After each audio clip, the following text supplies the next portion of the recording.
Tudo bem, pessoal? Estamos começando aqui hoje mais um episódio do Foot Talks.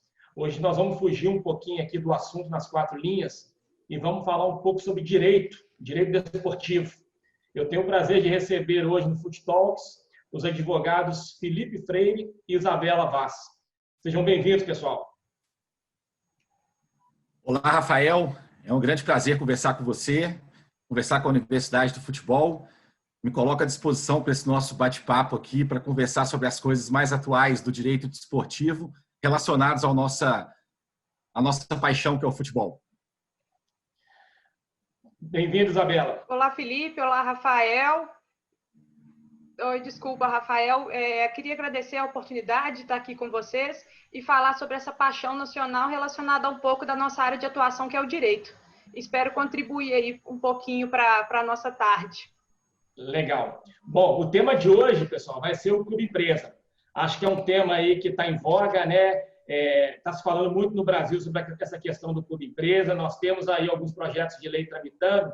Eu queria, Felipe, você contextualizar um pouquinho, que você falasse o que é o Clube Empresa, tá? E comentasse também sobre os projetos de lei que estão tramitando, tanto no Congresso quanto no Senado. Perfeito, Rafael. Na verdade, a questão relacionada ao Clube Empresa, há muito tempo é falado, né, no Brasil. Talvez não foi encarado até hoje da maneira séria como deveria ser encarado, né? Mas há muito tempo, desde inclusive da Lei Pelé, que juntamente com a Constituição Federal é a nossa principal fonte do direito desportivo, desde lá já se falava, no primeiro momento, de maneira obrigatória, no segundo momento, sobre a possibilidade do clube de futebol se tornar uma empresa. O próprio nome, a própria nomenclatura, ela já nos responde o que seria um clube empresa. É exatamente isso. O clube, que hoje é preponderantemente no Brasil uma associação, ele se transformar numa sociedade, que é uma empresa. Até pegando um link, pegando gancho nessas possibilidades de estrutura jurídica de uma empresa, como eu disse, no Brasil, de forma preponderante, são as associações, a modalidade lida pelos clubes de futebol, e, via de regra, a maior diferenciação com uma empresa é a questão relacionada a visar ou não o lucro. Via de regra, uma associação, que é um clube de futebol hoje no Brasil, ele não visa o lucro. É claro que pode ter um resultado financeiro positivo, mas o principal objetivo não é o lucro. O principal objetivo é desenvolver aquela atividade para a qual ele se propôs para fazer, no caso, o futebol. Já as empresas, obviamente, ela tem como principal objetivo a remuneração do seu quadro societário, a remuneração dos seus sócios, dos seus acionistas, dos seus cotistas. E as duas principais modalidades que nós temos no Brasil seriam a sociedade limitada ou a sociedade anônima, que são as famosas SAs. Então, essa é a principal diferenciação entre uma associação e uma sociedade, que seria empresa. No Brasil, Rafael, até de uma maneira geral, a gente tem o costume de não encarar de frente certas mudanças, né? E eu acredito que essa questão relacionada ao clube empresa é mais ou menos relacionada a esse contexto. E até me passou aqui agora um pequeno exemplo mundial. Dos 50 maiores clubes que nós temos no mundo, apenas 2 não são empresas. Apenas 2 são duas, né, associações, inclusive muito bem sucedidas, que são o Real Madrid e o Barcelona. Os outros 48 maiores clubes do mundo são empresas. Não, legal. Isabela, nós temos aí 2 projetos de leis tramitando. O mais adiantado deles é o do deputado Pedro Paulo, que está tramitando no Congresso, né? É o número 5.082. Qual que será o impacto, caso esse projeto de lei seja aprovado, nos contratos de trabalho dos atletas profissionais do futebol? Bom, Rafael, primeiramente, eu acho que só vale a pena esclarecer que com a transformação do clube em clube-empresa, né, da associação para clube-empresa, vai se formar uma nova sociedade empresarial. E aí, nesse caso, vai haver a sucessão trabalhista. Ou seja, a nova sociedade ela vai responder por todos os débitos, todo o passivo trabalhista da associação, né, do clube anterior como associação. Por outro lado, o projeto de lei 5082, ele alterou de forma bem incisiva a Lei Pelé. Né? Ele pretende alterar a Lei Pelé de forma bem incisiva. Os contratos de trabalho em vigor, eles permanecerão da forma como foram realizados. né? Porém, os novos contratos que serão impactados com esse projeto de lei, caso seja aprovado. Eu trouxe aqui as principais alterações que eu acho que vai ter mais relevância no cenário do futebol. A primeira delas é a criação do jogador hipersuficiente, que se assemelha muito ao empregado hipersuficiente que foi trazido pela reforma trabalhista. Né? Nesse caso, é o jogador de futebol que recebe mais de R$ 11.600. Se ele não tiver curso superior, ele vai ter que estar acompanhado com o advogado e ele vai poder dispor livremente no seu contrato de trabalho sobre todos os aspectos da sua realidade, né? do como é que vai ser o trabalho junto ao clube. Por exemplo, hoje, pela Lei Pelé, o contrato de trabalho ele deve ser estabelecido num prazo mínimo de 3 meses e máximo de 5 anos. O jogador hipersuficiente, ele pode fugir desses limites legais estabelecidos. Né? Ele pode fazer de 6 anos, de 2 meses, isso vai depender da vontade das partes. A outra alteração trazida pelo projeto de lei também é a possibilidade de parcelamento da cláusula compensatória. A cláusula compensatória é uma cláusula que estabelece uma multa para o clube caso ele descumpra alguma norma, alguma regra estabelecida com o jogador. E esse pagamento pode ser fracionado. A outra possibilidade também que é trazida pelo projeto de lei é a possibilidade de convenção de arbitragem no contrato de trabalho especial. Ou seja, as partes podem estabelecer que a eventual demanda, ao invés de ser julgada pela Justiça do Trabalho, vai ser julgada pela Câmara de Arbitragem. A gente vê que isso já já acontece bastante nas questões empresariais, eles têm adotado bastante nesse âmbito, a Câmara de Arbitragem. Me parece bem interessante também adotar isso para essas relações futebolísticas.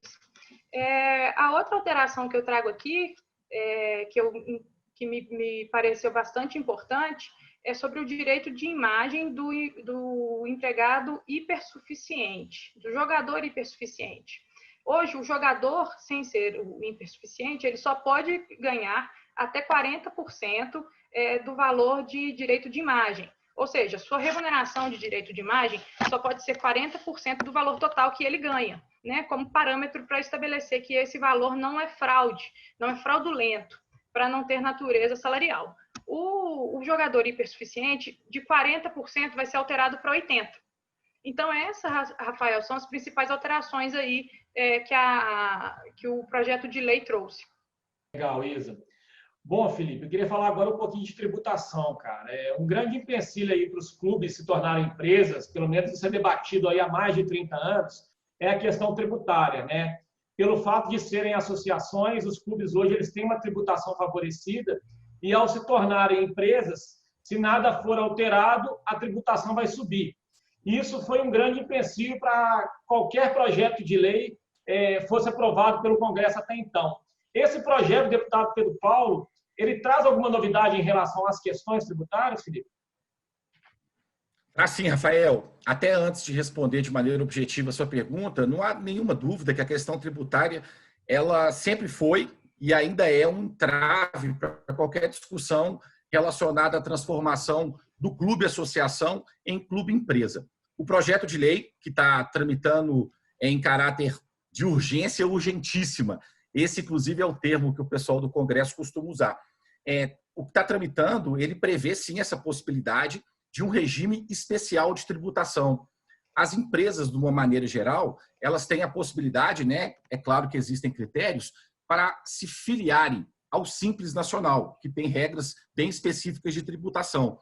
E o projeto de lei, ele trouxe também a possibilidade de um regime especial de tributação, que é justamente o Simples Fut. E esse Simples Fut poderia ser aderido aos clubes de futebol e teria alíquotas e simplificações tributárias que poderia justificar e auxiliar nesse caminho aí do clube se transformar em uma empresa. Basicamente, Rafael, os tributos todos nesse regime especial de tributação, no Simples Fut, ele é unificado em apenas uma alíquota. A alíquota seria de 5% de forma mensal, em consonância com o faturamento em regime de caixa que aquele clube teve em determinado mês. Obviamente, essa simplificação e até mesmo o volume de tributo, ele pode auxiliar aí nessa mudança que, ao meu ver, é totalmente necessária aos clubes de futebol. E tem um detalhe importantíssimo também, que essa alíquota, ela certamente diminuirá. Existem algumas deduções que podem ser feitas pelos clubes, tais como aquele clube que é um clube que incentiva a formação de base, aquele clube que tem programas sociais com jovens, com crianças, aquele clube que incentiva o futebol feminino, e hoje no Brasil, inclusive, é uma obrigatoriedade, ele terá deduções fiscais em cima dessa alíquota. Então, basicamente, o projeto de lei, sim, ele se preocupou com a questão tributária e trouxe a possibilidade do simples fute aos clubes de futebol. Ok. Bom, mais uma pergunta para você, Felipe. Eu também sou advogado, né? Além de sócio da universidade, eu sou advogado e atuo na área de M&A, de fusão e aquisição. E quando a gente está assessorando um investidor na compra de uma empresa, é comum a gente se preocupar muito com as questões de governança corporativa, compliance, da empresa que é alvo de uma aquisição, ok? Isso vai se repetir no futebol, ou seja, o futebol ele quer se tornar atraente para possíveis investidores, mas o investidor ele vai querer investir em quem esteja preparado para receber esse investimento. Eu queria que você comentasse um pouquinho essa questão. Você acha que o clube empresa vai trazer uma maior governança para os clubes de futebol, gerando, portanto, uma maior atração dos investidores? Os clubes de futebol estão com a faca e o queijo na mão, Rafael. A partir do momento que ele toma a decisão e traça um plano de ação para se tornar uma empresa, certamente regras de governança e de compliance elas terão que ser implementadas no clube. E, consequentemente, com essa transparência, até mesmo em termos de investimento, não há qualquer dúvida que a situação qualitativa desse investimento, por parte do investidor, que no futebol a gente sabe que é muito grande, e o Brasil ainda, ao meu ver, está no berço desse caminho aí de investimentos, a gente pode sim melhorar, o clube de futebol pode sim melhorar esse aspecto qualitativo, com regras claras de governança e compliance internamente, para poder trazer, inclusive, uma transparência maior e melhores negociações, inclusive, de contratos aí de patrocínio. Um outro aspecto também que eu entendo bastante relevante é a própria questão relacionada à punição dos gestores, as regras que gestores, administradores devem seguir quando é uma empresa e quando é uma associação. Infelizmente, nós temos regras penais que todo mundo pode ser veiculado a elas, né? Podem responder a elas, só que, claramente, nós não temos na lei brasileira formas de punição claras para os gestores, os maus gestores e aqueles, inclusive, que agem com má fé, com dolo, na legislação brasileira para as associações. Ao contrário das legislações que tratam especificamente das empresas, seja uma SA, seja uma limitada. Inclusive, essas regras de compliance, essas regras de governança, ao meu ver, auxiliarão, inclusive, nesse aspecto de gestão do próprio administrador perante o clube de futebol. Ok, Felipe, obrigado. Só fazer um adendo nessa resposta do Felipe, que o próprio projeto de lei 5082, ele traz o compliance trabalhista também na prática do clube empresa. Né, ao dispor sobre criação de canal de denúncia, regulamentos e normas internas, ele traz essa prática do compliance trabalhista a fim de sedimentar e consolidar essa postura da governança corporativa, inclusive para chamar mesmo os stakeholders, né, chamar atenção, atrair incentivo, atrair investidor, e isso é uma prática global. O clube empresa ele está indo na mão mesmo do mercado mundial que está se adequando ao compliance, até mesmo com práticas anticorrupções e que a gente sabe que é tão caro hoje em dia. Certo, Isabela.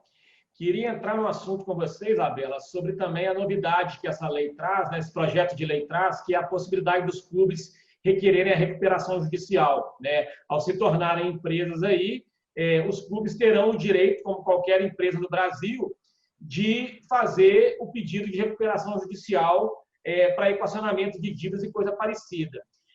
Eu queria saber, do ponto de vista trabalhista, como que serão tratadas as dívidas trabalhistas numa eventual recuperação judicial dos clubes? Perfeito, Rafael. O projeto de lei trata, de fato, sobre essa hipótese e, como qualquer outro crédito, os créditos trabalhistas estão nessa possibilidade de sujeitar a recuperação judicial. Né? O que acontece? O débito trabalhista, no importe de até 150 salários mínimos, ele vai ser pago dentro de 1 ano após a recuperação judicial.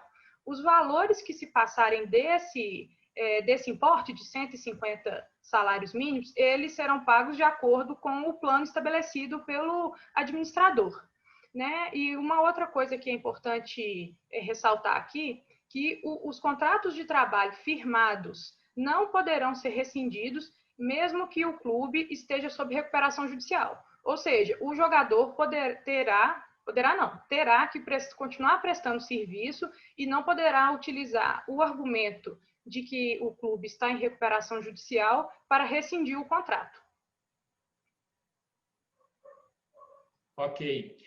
Fora a questão da recuperação judicial, parece que o projeto de lei também trata de forma mais específica, traz um regramento próprio para ações trabalhistas do clube em geral.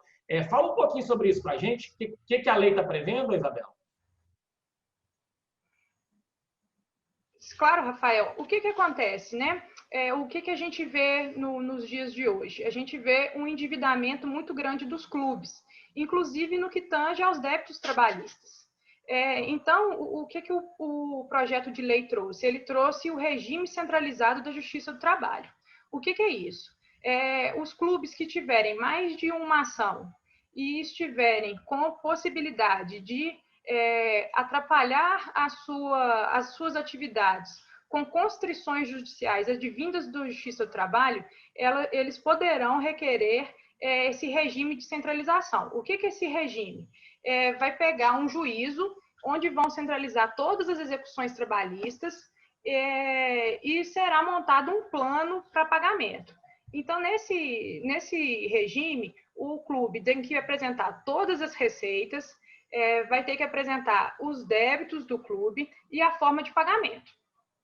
Então, com esse deferimento do regime centralizado, vão ser suspendidas as ordens de penhora dos bens da empresa, do clube, e aí vai seguindo esse plano, o qual pode durar no máximo até 10 anos, segundo o projeto de lei. E caso haja algum descumprimento, vão voltar a ser desmembradas as execuções e correr de forma separada. Eu estou fazendo um apanhado aqui, Rafael, bem geral e superficial sobre esse regime centralizado, porque o projeto de lei ele traz esse regime de forma pormenorizada, inclusive falando sobre os documentos que são necessários e me parece ser uma saída bem atrativa para esses clubes que estão com o endividamento trabalhista tão alto aí hoje em dia. Legal, Isabela. Eu acho que a questão da transformação em clube-empresa aí, né, gente, é quase que um caminho sem volta. Eu acho que a grande maioria dos clubes, principalmente de Série A e B, vão realmente procurar essa opção. Eu já estou conversando com vários clubes que já estão debatendo internamente essa transformação. Eu só acho importante mencionar que não é uma simples virada de chave de associação para a empresa que muda a vida de um clube ou transforma o clube. Né? A gente tem casos aí mal sucedidos, até no Brasil já, de clubes que foram alvos de investidores, de empresários, e que se passava, o que acontecia, na verdade, era quase que uma fraude. Né? Nós temos um caso em Santa Catarina aí, recente, em que isso ficou muito evidente. Então, acho que vale a pena os clubes trabalharem isso com muita seriedade e muita cautela. Né? Mas eu acho, sinceramente, que é um avanço. Felipe, eu queria, para finalizar, cara, fazer uma pergunta até mais voltada para o torcedor, que eu acho que é uma preocupação aí do amante do futebol, que não tem o conhecimento jurídico, se, com essa transformação em empresa, o investidor, o novo dono do clube, pode chegar no clube amanhã com o pé na porta e começar a mudar o escudo do time, a cor da camisa, o hino do clube. Fala um pouquinho disso, que eu acho que isso aí é uma preocupação, né? E eu queria, na verdade, já dando spoiler, tranquilizar o torcedor em relação a esse ponto aí. Perfeito, Rafael. Até antes de entrar nesse tema, eu acho que a sua consideração antes da pergunta foi perfeita. Eu também tenho a mesma convicção.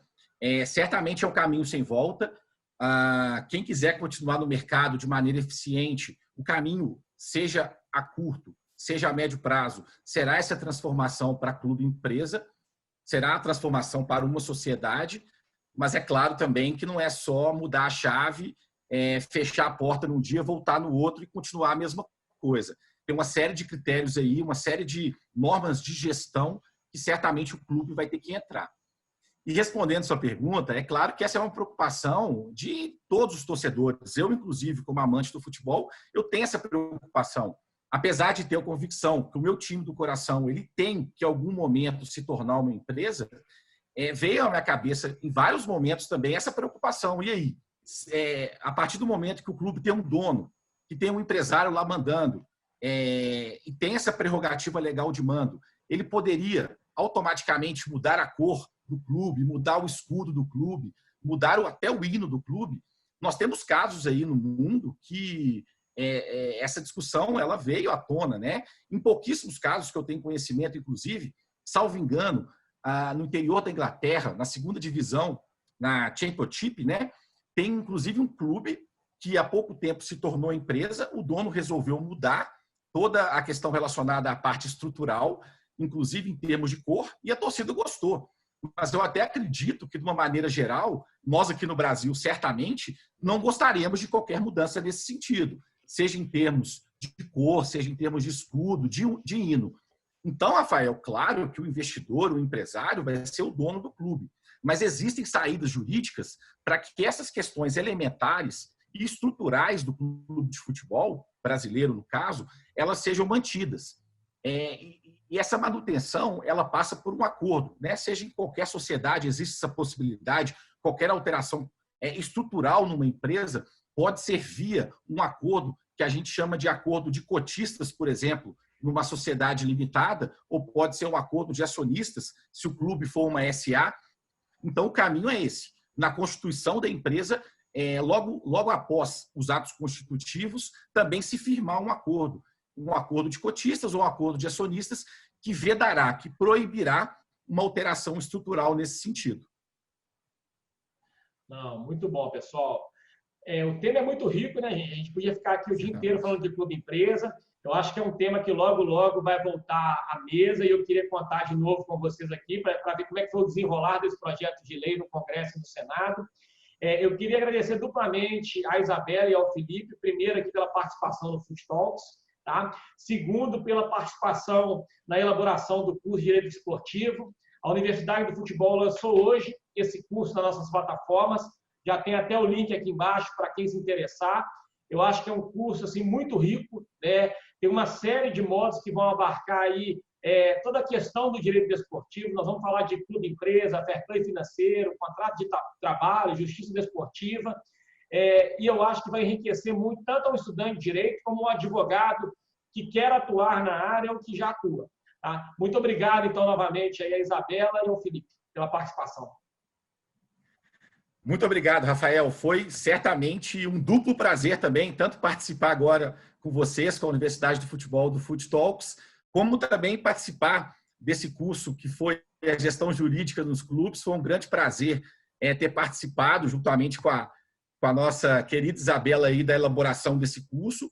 E só para poder completar, Rafael, o nosso curso, que foi desenvolvido por uma equipe multidisciplinar de advogados, cada um na sua área de atuação, são realmente temas bem interessantes, e o nosso curso é composto por 17 aulas, tá? E cada aula praticamente tem um rico material complementar, e a gente já convida todos aqui a usufruir e poder acrescentar bastante aí na vida desportiva / futebolística de todo mundo.